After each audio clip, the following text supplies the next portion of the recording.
The perfect crime. Ethan Cole stood in the rain, staring at the old case file in his hands. It had been years since he last looked at it, but the name Lucas Gray was as familiar to him as his own. Gray, known as the Conductor, was a criminal mastermind who had orchestrated a series of flawless murders, leaving behind no evidence, only cryptic symbols related to music. The case had been Ethan's greatest failure as a detective. After years of fruitless pursuit, Lucas Gray vanished without a trace, and the murders stopped. Ethan retired not long after. For years, he tried to move on, but Gray had haunted him. And now, after all this time, a letter had arrived at his doorstep, taunting him. ***, I'm back. Catch me if you can. ***. The following day, the news reported a murderer. Aaron Phillips, a wealthy banker, had been found dead in his penthouse. No signs of struggle, no forced entry. The only clue was a metronome, ticking away on the bookshelf, its steady rhythm filling the silence. It was unmistakable. Lucas was back, and he had left his signature behind,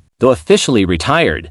Ethan couldn't stay away. He visited the crime scene, where Detective Sarah Langley was leading the investigation. She allowed him access, though with a hint of skepticism. The scene was spotless, meticulously arranged, just like the old cases. Lucas Gray was never one to leave behind evidence. Ethan stared at the metronome. It wasn't just a symbol, it was a message. Gray was inviting him to play the game again. Over the next several weeks, the murders continued. Each crime scene was a masterclass in precision, different victims, different methods, but always the metronome. The media quickly picked up on the story, dubbing Gray's return the Conductor's encore. Public panic grew as the body count rose, and Ethan found himself once again in the center of the hunt. He began working with Langley as a consultant, though she made it clear she didn't trust his instincts. To her, he was too close, too emotionally involved. But Ethan knew Lucas better than anyone. He wasn't just killing at random. There was a pattern. The victims weren't connected in any obvious way, but Ethan soon realized they all had something in common. They were people from his past,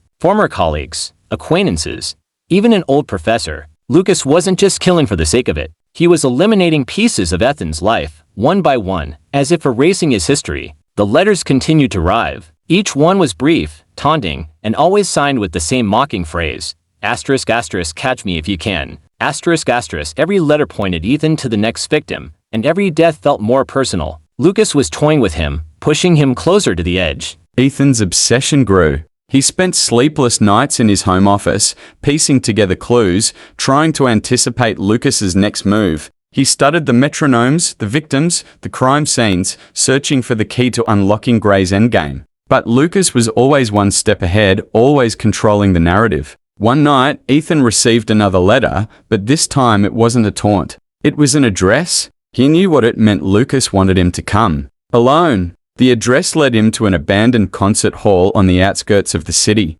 Inside, the vast, empty space echoed with silence. A single spotlight illuminated the stage, where a grand piano stood. As Ethan stepped closer, he saw Lucas Gray seated at the piano, his fingers gliding over the keys, playing a haunting melody. Ethan raised his gun, his hand steady. "It ends here, Lucas." Lucas didn't stop playing. He smiled but didn't look up. "You think you've caught me, Ethan? You still don't understand, do you?" Ethan tightened his grip on the gun. "You've killed innocent people. This is over." Lucas finally looked up, his expression calm, almost serene. "I haven't killed anyone, Ethan. Not directly. I've simply orchestrated the events. You see, the perfect crime isn't about getting away with murder. It's about control. I've been pulling the strings all along. Every step you took, every move you made, it's all been part of my plan." Ethan's pulse quickened. He tried to ignore the nagging doubt creeping into his mind. "What are you talking about?" Lucas stood, walking slowly toward him.